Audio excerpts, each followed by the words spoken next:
Hello friends. आज का जो मेरा टॉपिक है वो है सेफ्टी अगेंस्ट लिमिट स्टेट। यानी हम लिमिट स्टेट मेथड में सेफ्टी प्रोवाइड करते हैं। जैसे मान लीजिए हम इसमें तीन तरह की सेफ्टी प्रोवाइड करते हैं। पहला एफसीके जो मटेरियल के लिए सेफ्टी होता है। मटेरियल में आप मान लीजिए आपने दो तरह के मटेरियल लेते हैं, एक कोर्स एग्रीगेट लेते हैं, एक फाइन एग्रीगेट लेते हैं। कोर्स एग्रीगेट में आपका एग्रीगेट आता है, फाइन एग्रीगेट में आपका सैंड आएगा। और उसके बाद आप भी इसमें वाटर मिलाते हैं, आप इसमें सीमेंट मिलाएंगे तो इसमें ये सब में क्या है, ये सब मटेरियल में वेरिएशन आता है, इसके कारण हम एफसीके लेते हैं। और दूसरा हमें लेते हैं प्लेसिंग करने के लिए। मान लीजिए आपको मटेरियल जो तैयार किए हैं, यानी कंक्रीट जो तैयार किए उसको प्लेस करेंगे, तो प्लेस करने पर हमारा मान लीजिए वहां का क्यूरिंग सही से नहीं हो पा रहा है, या तो प्लेस करने के बाद कंप्रेशन सही से नहीं हो पा रहा है, कंपैक्शन। तो उसके बाद लेबर प्रॉब्लम है। लेबर प्रॉब्लम ये है कि मान लीजिए कि लेबर कोई है जो कि मिड डे यानी हमारा लगभग 12 बजे से पहले सही से काम कर रहा है, 12 बजे के बाद वो सही से काम नहीं कर पा रहा है, या तो हमारी वेदरिंग कंडीशन, वेदरिंग मतलब एनवायरमेंट कंडीशन। मान लीजिए कि हमने जो कंक्रीट का डिजाइन किया है उस समय हमने ये मान के किया कि हमारा जो डिग्री मतलब 27 डिग्री सेल्सियस हमारी क्या रहेगी, टेम्परेचर रहेगी। नहीं, मान लीजिए किसी वजह से वहां का टेम्परेचर बहुत ज्यादा बढ़ गया या तो बहुत ज्यादा कम हो गया, यानी 47 डिग्री सेल्सियस से भी हाई हो गया और 10 डिग्री सेल्सियस से भी हाई हो गया। तब ये सबको देखते हुए हम क्या करते हैं, यहाँ पर फैक्टर ऑफ सेफ्टी प्रोवाइड करते हैं, यानी सेफ्टी अगेंस्ट देते हैं किससे, लिमिट स्टेट मेथड में। तो हम सबसे पहले देखते हैं कि हमारा मटेरियल में जो फैक्टर ऑफ सेफ्टी दी जाती है उसके बारे में। तो हमारी पहली है variation of the material of strength. क्योंकि आप यहाँ पर हम पहला देखते हैं variability of material strength due to the variation in the quality of ingredient and the basic factor during the manufactures of concrete. This variation is allowed by fixing characteristic strength. अब देखिए जो इसमें यहाँ पर सबसे बड़ा इम्पोर्टेंट चीज है कि variation in A quality of ingredient। अब जो ingredient देखिए यहाँ पर आपने एग्रीगेट यूज किया है, ये हमारी एग्रीगेट है। अब एग्रीगेट के हर एक पार्टिकल का क्या है, हमारी चेंजमेंट नजर आ रही है, यानी हर एक पार्टिकल अपने आप में थोड़ा सा चेंजमेंट है, यानी या तो इनका मिनरल चेंज होगा या तो इनका बनावट चेंज है। अब इधर जो हम सैंड यूज किए इसमें भी आप देखिए जो सैंड के हर एक मिनरल यानी सैंड के हर एक पार्टिकल का मिनरल प्रॉपर्टी चेंज होता है। तो अब इन्हीं दोनों को मान लीजिए कि हमने इससे मोटार बनाया या मोटार यानी एग्रीगेट बना कंक्रीट बनाया। तो जब हमने कंक्रीट बनाया तो कंक्रीट में आप एक बार बैचिंग प्लांट में इन लोग को मिला के आप एक बैचिंग प्लांट से एक मटेरियल बनाया, उससे आपने देखा कि मान लीजिए एक आप यहाँ पे एक क्यूब बना दिया। जो बैचिंग प्लांट से आप कंक्रीट निकाले उसके टेस्ट करने के लिए आप एक क्यूब बनाए, अब फिर दूसरा आप बनाएंगे तो उससे आप एक और क्यूब निकालिए। आप देखेंगे कि इन सब क्यूब में काफी वेरिएशन आता है। क्यों आता है, क्योंकि इन दोनों में वेरिएशन आते हैं। मटेरियल में वाटर में आता है, सीमेंट में आता है, एग्रीगेट में आता है, सैंड में आता है। तो ये मटेरियल का वेरिएशन है। अब इस वेरिएशन को हमें दूर करना है तो उसके लिए हम क्या करते हैं, कैरेक्टरिस्टिक स्ट्रेंथ को देते हैं। देखिए this variation is allowed by fixing. अब हमें फिक्स करना है कैरेक्टरिस्टिक स्ट्रेंथ। इसके लिए हमें क्या करना पड़ेगा, कैरेक्टरिस्टिक स्ट्रेंथ देना पड़ता है। Experimental have been revealed that the probability distribution. अब इसको हम जो कैरेक्टरिस्टिक देंगे प्रोवाइड करेंगे वो उसको हम इस थ्योरी के बेस पर करते हैं। पहला हम प्रोबेबिलिटी डिस्ट्रीब्यूशन ऑफ कंक्रीट के करते हैं, और या तो इसको हम गॉसियन डिस्ट्रीब्यूशन कर्व भी बोलते हैं या तो नॉर्मल डिस्ट्रीब्यूशन कर्व बोलते हैं। हमारी ये जो अप्रोच होगी वो प्रोबेबिलिटी अप्रोच होगी, प्रायिकता का अप्रोच होगा यानी प्रोबेबिलिटी होगी। और जो हम इस प्रोबेबिलिटी के मतलब अनुसार जो डायग्राम बनाएंगे, ग्राफ बनाएंगे, उसको हम बोलेंगे Gaussian distribution curve. If the number of sample is infinite, यानी इसमें जो नंबर ऑफ सैंपल होता है वो लार्ज होता है। तो हम हम सबसे पहले देखते हैं कि गॉसियन डिस्ट्रीब्यूशन हम कर्व कैसे बनाते हैं, यानी प्रोबेबिलिटी का यूज करके। हम क्या करते हैं कि इनमें जो मटेरियल बना होता है इन दोनों को मिला के उसमें लगभग 1000 से 1500 क्यूब या 500 क्यूब से ज्यादा हम क्या करते हैं लेते हैं। 500 क्यूब, 250 क्यूब, बहुत ज्यादा हम हाई नंबर ऑफ क्यूब लेते हैं और उसको हम क्या करते हैं टेस्टिंग करते हैं। और टेस्टिंग करने के बाद हम एक ग्राफ बनाते हैं। मान लीजिए आप काफी मटेरियल को मिलाया, उसके बाद आपने उसमें से मटेरियल को लिया और नंबर ऑफ हाई क्यूब बनाया। यहाँ पर देखिए ये बोला है इनफिनाइट्स यानी वेरी लार्ज, बहुत ज्यादा आप क्या करेंगे क्यूब बनाएंगे और उस क्यूब को आप टेस्टिंग करेंगे। तो उस जब आप क्यूब को टेस्टिंग किए, मान लीजिए नंबर ऑफ हाई मुझे क्यूब बना लिया आप सिंपल से, कंक्रीट को, एग्रीगेट को और सैंड के पार्टिकल को, वाटर को, सीमेंट को मिला के, तो हाई नंबर आप क्या करेंगे एग्रीगेट मिलाएंगे। जब ये मिलाने के बाद आप क्या करेंगे इसका टेस्टिंग करेंगे, तो आप पाएंगे, मान लीजिए आप टेस्टिंग किए तो आप पाएंगे कि इसमें की कुछ की स्ट्रेंथ हाई होगी, कुछ की कम होगी, कुछ की बहुत ज्यादा हाई होगी, कुछ की बहुत ज्यादा लो होगी। तो उसके मतलब उसके डेटा के अनुसार हम क्या करते हैं ग्राफ बनाते हैं, जिसको हम बोलते हैं गॉसियन, ये गॉसियन डिस्ट्रीब्यूशन। गॉसियन डिस्ट्रीब्यूशन या तो इसको बोलते हैं normal distribution curve, normal distribution curve. अब ये कैसे बनाते हैं, मान लीजिए हमने एक सैंपल लिया, इसमें 500 सैंपल लेते हैं हम। अब ये हमारी क्या है उसकी स्ट्रेंथ है एमपीए में।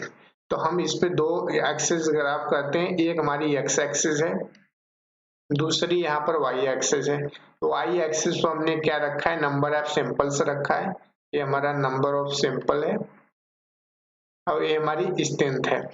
तो हम क्या करेंगे 10 स्ट्रेंथ मतलब 10 जब हमने 10 क्यूब को टेस्टिंग किया 10 सैंपल को, तो हमें पता चला कि 10 में उसकी जो स्ट्रेंथ है Y 5 MPa।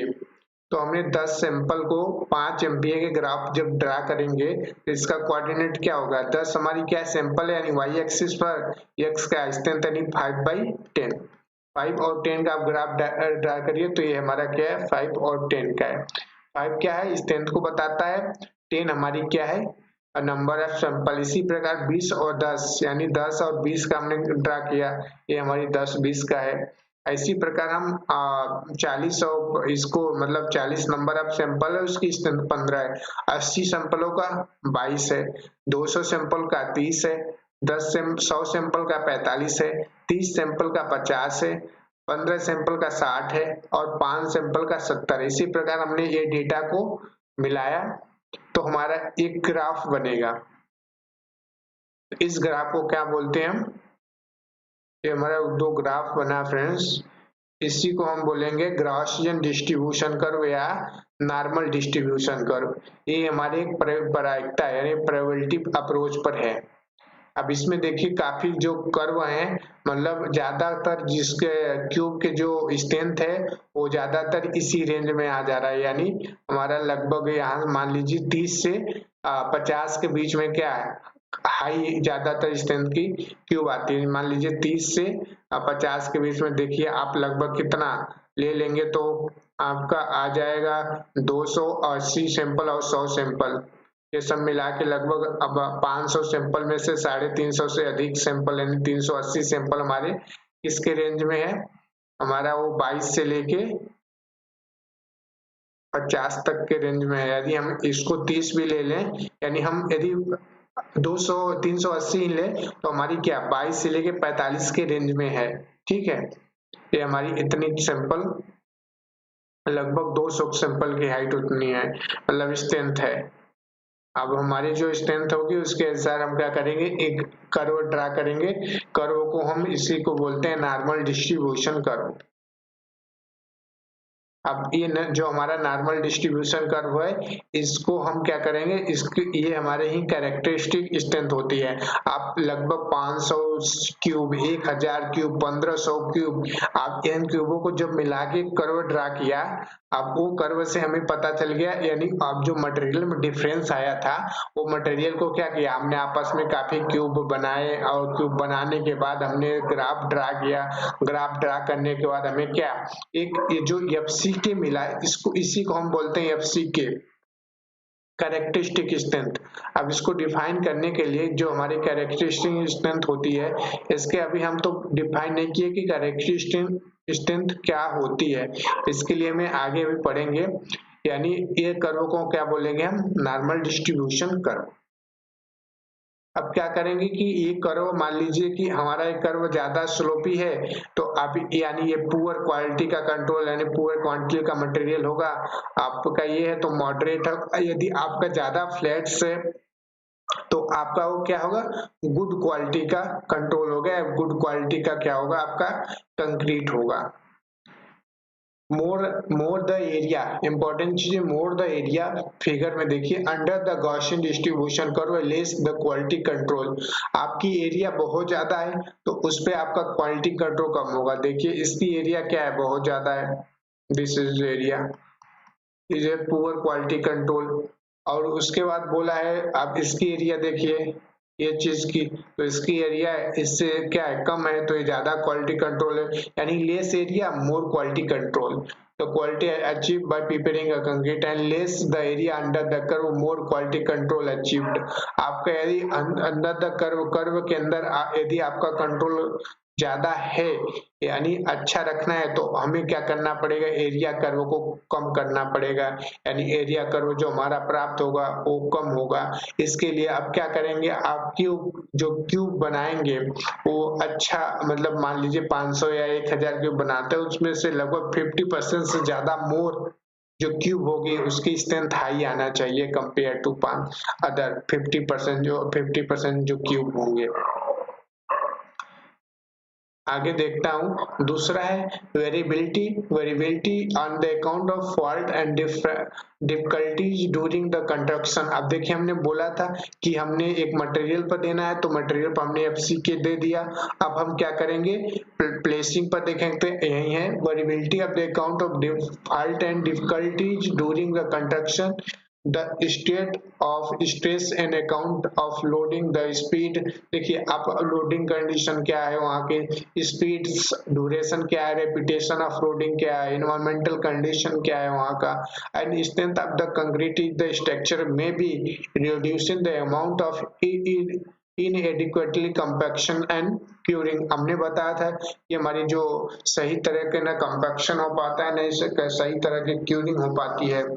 Thus, the assumption is made by statistical analysis characteristic strength are invalid for such variation of statistical principle cannot be applied। अब जो हमारा ये वैल्यू है, ये जो ग्राफ बना है यहाँ पर जो मिला है, ये ग्राफ हमारी क्या होगी, मतलब अनसर्टिफाई होगी। अब इसके लिए हम क्या करेंगे, इस पे भी एक फैक्टर ऑफ सेफ्टी, यानी FCK पर भी एक और फैक्टर ऑफ सेफ्टी अप्लाई करेंगे। वो क्यों, क्योंकि यहाँ पर देख लीजिए बोला है इन एडुकेट कंपैक्शन एंड क्यूरिंग। आप सही से ना कंपैक्शन कर पा रहे हो, ना क्यूरिंग का हो पा रही है सही से, यानी न तो लेबर वहां पर सही से काम कर रहे हैं अच्छे से, या तो इन्वायरमेंटल कंडीशन बहुत बेकार हो गया, काफी दिनों तक बारिश होती है, टेम्परेचर बहुत डाउन हो गया। उसके बाद यही सब बहुत कारण होते हैं। इसके कारण क्या कहते हैं हम, उस पे एक और फैक्टर ऑफ सेफ्टी अप्लाई करते हैं, किस पे, FCK पर, यानी कैरेक्टरिस्टिक स्ट्रेंथ पर एक और फैक्टर ऑफ सेफ्टी देखिए अप्लाई करेंगे। तो यहाँ बोला है जो हमारी जो FCK है वो कैरेक्टरिस्टिक स्ट्रेंथ है, are in battery such as variation of statistical principle can not be applied, thus variation as covered by the partial safety against the material. अब क्या करेंगे, इस पे हम एक और पार्शियल सेफ्टी लगाएंगे मटेरियल के अगेंस्ट, यानी हमारा मटेरियल था, अब इस पे भी हम क्या करेंगे, एक और फैक्टर ऑफ सेफ्टी लगाएंगे। अब जो फैक्टर ऑफ सेफ्टी है हमारा कोड बोलता है, वो कोड में कौन सा है, IS 456 class 36.331 the design strength. अब ये जो फैक्टर ऑफ सेफ्टी लगा देंगे, यहाँ से हमारी क्या प्राप्त होगी, आगे हमारी डिजाइन स्ट्रेंथ प्राप्त होगी, यानी design strength FCK upon gamma M. The design strength of material FD, यानी हमारे क्या है, FD है, is given by IS code ने दिए हैं। अब IS कोड हम देखते हैं 36.331, IS कोड 456 का क्लास नंबर हमारा 36.3331 है मटेरियल के बारे में, यानी हमने जो ये हमारी चीज क्या है, मटेरियल है। एफसी के मटेरियल पर हमने क्या एक गामा और फैक्टर ऑफ सेफ्टी अप्लाई कर दिया, क्योंकि इन्वायरमेंटल कंडीशन के कारण क्यूरिंग कंपैक्शंस। और एक तो आप ये भी देख लीजिए कि हमारी जो डिजाइन होती है वो हम किसी एक इन्वायरमेंटल यानी एक ऑफिस में बैठकर करते हैं, ठीक है। जब ऑफिस में बैठ के जो हमारा डिजाइनर होगा वो डिजाइन कर देगा, लेकिन वो डिजाइनर क्या हमेशा जाके साइट पर देखता है कि हमारा जो क्यूरिंग हो रहा है वो सही से हो रहा है, कंपैक्शन हो रहा है वो सही से हो रहा है? नहीं, वो जाता नहीं, वो बहुत कम जाके देखता है। तो उसके लिए ये सब को देखते हुए उन्होंने एक और फैक्टर ऑफ सेफ्टी यानी गामा जो एमसी, इन्हीं सब कारणों के कारण वो एक फैक्टर ऑफ सेफ्टी में और देना पड़ा। किस पे? Characteristic strength of the material पर एक हमें और फैक्टर ऑफ सेफ्टी देना पड़ा। जो हमारा गामा एम है वो पार्शियल सेफ्टी फैक्टर है approximate to the material and limit state being considered. एक और देंगे लोड का फैक्टर ऑफ सेफ्टी। लोड का जो फैक्टर ऑफ सेफ्टी है वो कैरेक्टरिस्टिक सी टेबल्स नंबर हमारा 36.सी हमारा जो 3 है 2 है, उसमें एक टेबल है, उसके अनुसार क्या करते हैं हम देते हैं। हमारा यानी टोटल हमने 3 फैक्टर ऑफ सेफ्टी दे दिया। पहला मटेरियल पर, दूसरा हमने दे दिया कि हमारी जो प्लेसिंग कंडीशन हो या अदर रिक्वायरिंग कंपैक्शन, और तीसरा हमने लोड पर खुद दे दिया। यानी हमने 3 फैक्टर ऑफ सेफ्टी लेके चलते हैं डिजाइन ऑफ कंक्रीट, मतलब जब भी हम स्ट्रक्चर बनाते हैं कंक्रीट का। तो उसके बाद हम आगे देखते हैं। हम अब एफसीके को डिफाइन करते हैं, यानी एफसीके हमारा क्या होता है इसको हम अब डिफाइन करते हैं। जो हमारा कैरेक्टरिस्टिक स्ट्रेंथ होता है वो होता है एज पर IS code 456 class 36.1 strength of the cube 150 mm after the 28 day below which not more than 5% test result are accepted to fall. It is repeated by मान लीजिए 25, मान लीजिए ये क्या है बिलो द 5%। आपने लगभग 1000 सैंपल लिया, उदाहरण के लिए मान लीजिए आपने 1000 सैंपल लिया। अब 1000 सैंपल में 5% का, 1000 सैंपल का यदि आप 5% निकालेंगे, 1000 सैंपल लिए इसका आप 5% निकालिए तो इसमें से लगभग आपका 50 सैंपल जो होगा जिसकी स्ट्रेंथ ये जो स्पेसिफाई कैरेक्टरिस्टिक स्ट्रेंथ होता है उससे कम होगा।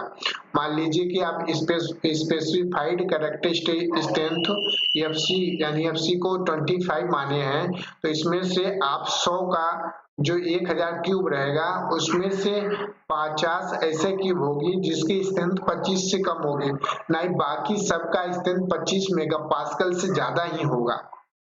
यहाँ भी देखिए आपने कितना हाई फैक्टर ऑफ सेफ्टी लेके चला है। मान लीजिए कि आपका 5% एरिया आप यहाँ कवर कर लीजिए, 5% एरिया पर अब जो आप एक लाइन बनाएंगे उसी को आप एफसी करेंगे, यानी आपके पास इतना फैक्टर ऑफ सेफ्टी है, यानी इसकी स्ट्रेंथ इतने क्यूब की स्ट्रेंथ जो है एफसी ऑफ द क्यूब की स्ट्रेंथ ग्रेटर देन 25 MPa है।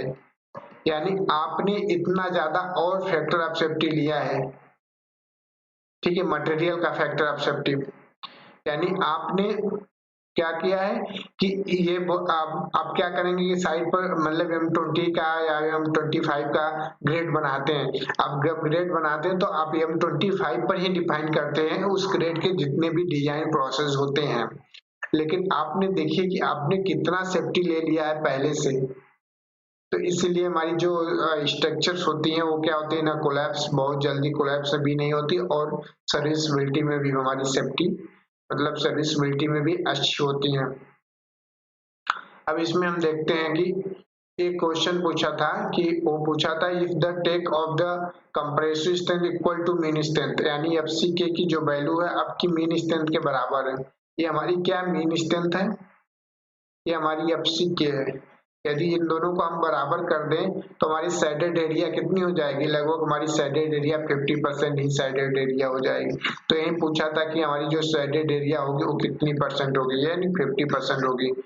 ठीक, equal the mean strength, then the definition of characteristic strength will be, तो हमारा जो डेफिनेशन बनेगा कैरेक्टरिस्टिक का वो क्या बनेगा, यदि हम 150 बाई 150 बाई 150 mm का क्यूब लेंगे after the 28 day below which not more than 50% of test is accepted to pass. इसमें आप क्या करिए, मान लीजिए 1000 आप सैंपल लीजिए, आपको आपके यहाँ पर जो मीन है, यानी यहाँ पर जो एम है फ्रेंड्स और एम सी के है, यदि आपका बराबर है तो यहाँ पर 50% आप क्या करेंगे, सैंपल एजेंट फेल हो सकता है। मान लीजिए हम 20 आप लेके चल रहे हो, तो हम निकालते हैं यहाँ पर, तो यहाँ से यानी 500 क्यूब क्या होंगे, 20% यानी 20 एमपीए से कम होगा, 20 मेगा पास्कल से कम होगा। यदि आपका मीन स्ट्रेंथ और एफसी के यानी कैरेक्टरिस्टिक स्ट्रेंथ बराबर हो गए तो हम क्या करते हैं, 50% हमारा below test result accepted to fall. ये इंपॉर्टेंट क्वेश्चन है, एक बार पूछा हुआ है।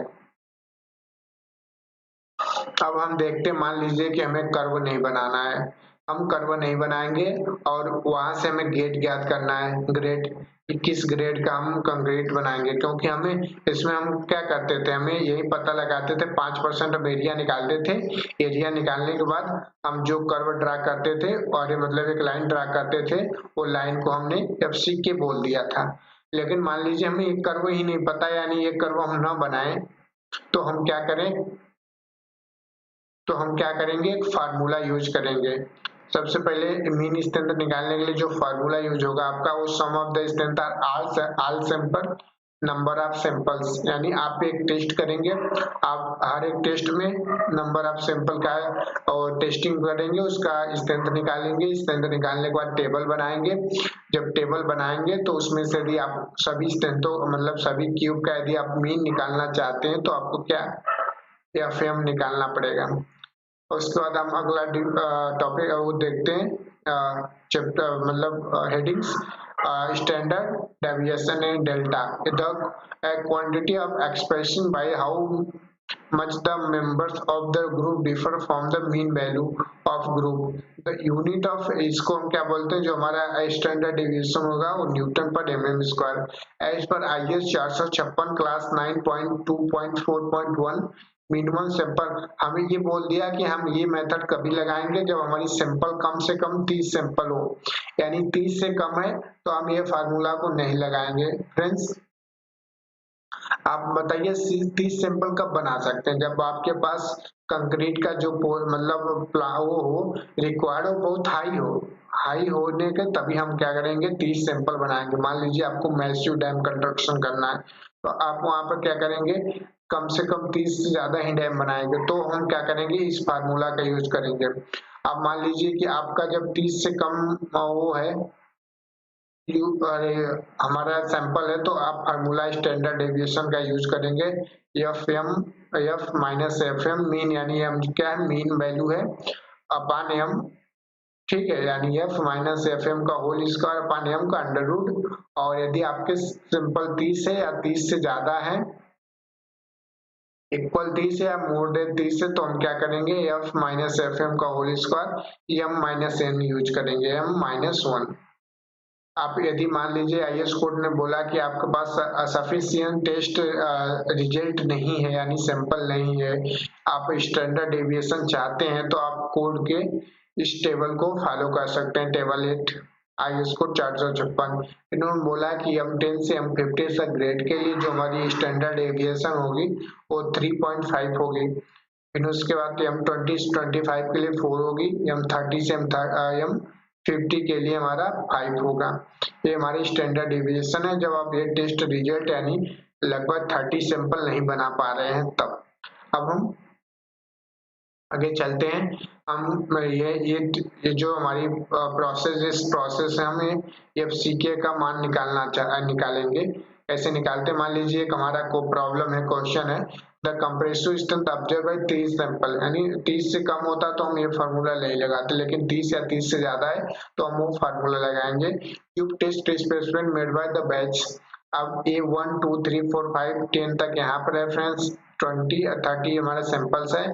हर एक सैंपल का क्या है, स्ट्रेंथ दिया हुआ है, यानी हर एक क्यूब का क्या है, कंप्रेसिव स्ट्रेंथ है 29.1 है, ऐसे 35 ऐसे हमारी क्या है, हर एक क्यूब की स्ट्रेंथ है। यदि अब इसमें क्या कैलकुलेट करना है, हमें मीन स्ट्रेंथ कैलकुलेट करना है, स्टैंडर्ड डेविएशन कैलकुलेट करना है और कैरेक्टरिस्टिक स्ट्रेंथ यानी सबसे ज्यादा इंपॉर्टेंट हमें एफसीके कैलकुलेट करना है। अब हम देखते हैं कैलकुलेशन। सबसे पहले आपको स्मॉल मतलब सम ऑफ द ऑल वैल्यू निकालना है, यानी जो हमारी वैल्यू है स्ट्रेंथ वो कितना है टोटल, तो आप सब निकालेंगे तो आपकी 906 एमपी आएगा। अब हमारे सैंपल कितना है, 30 सैंपल है, तो आप मीन निकालना चाहेंगे तो हमारी क्या हो जाएगी, M sum of the total number of samples 906 है 30 यानी 30.2 एमपी आपकी क्या हो गई, मीन आ गई है। अब हम आगे बढ़ते हैं, हमने क्या किया, मीन वैल्यू को निकाल लिया। अब हम आगे एक ग्राफ बनाएंगे। अब हमने मीन वैल्यू को निकाल लिया, ये हमारी पता चल रही 30.2 है। अब हमें क्या करना है, एफ हमारे क्या सैंपल है, यानी ये सैंपल में क्या है 29.1 है, यहाँ 35.3 है, ऐसे हम क्या करेंगे, यहाँ पर पुट करते चले जाएंगे। यहाँ पर पुट करेंगे, मान लीजिए 29 पॉइंट हमने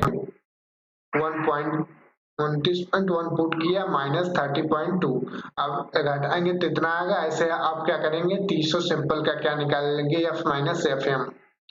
अब फिर उसके बाद F minus F M square निकालने के बाद उसका स्क्वायर कर देंगे, क्योंकि हमने यहाँ पर फार्मूला जो यूज करना है हमें उसमें स्क्वायर आता है। यहाँ पे देख लीजिए friends, F minus F M का होल स्क्वायर। अब यही क्या करेंगे, हम यहाँ पर निकालते हैं।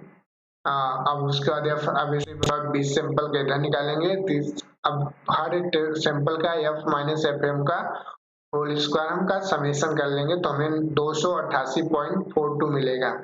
यानी हमें जो एफ माइनस एफ एम का होल स्क्वायर मिला है वो 288.42 मिलेगा। अब क्या करेंगे, हम स्टैंडर्ड डेविएशन का फार्मूला लगा देंगे, under root of summation f under root of summation f minus F M का whole square M minus one, क्योंकि 30 सैंपल है तो हम एम माइनस वन लगाएंगे।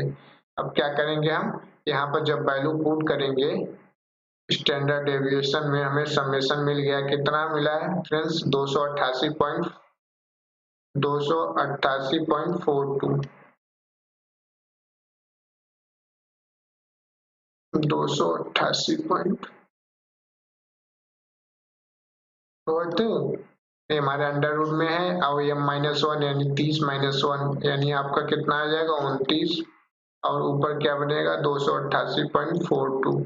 अब इसकी वैल्यू निकालने के बाद हमें क्या मिलेगा, 3.15 मिलेगा। अब उसके बाद हमने जो यहाँ ग्राफ पढ़ा था, हमने पढ़ा था ग्राफ में ये वाला, तो हमने इसके बाद क्या किया था, डिफाइन किया था यहाँ पर, हमारा मीन था, तो हमारा मीन कितना आया था 30.2 आया था एमपीए। और हमारा एफ सी के क्या है, निकालना है फ्रेंड्स। तो एफ सी के फार्मूला क्या होगा, एफ सी के का फार्मूला होगा F M minus 1.65 into sigma. अब एफ एम का 30.2 है, 1.65 इंटू सिग्मा का मान 3.15 आ गया। यदि आप पुट करेंगे तो आपका मान लगभग 25 एमपी आएगा। यानी हमने जो ये सैंपल का क्यूब बनाया था, इतना ज्यादा जो हमने क्यूब बनाया था AM20 ग्रेड का क्यूब का, मतलब ग्रेड का कंक्रीट लेके इतना ज्यादा सैंपल बनाया था।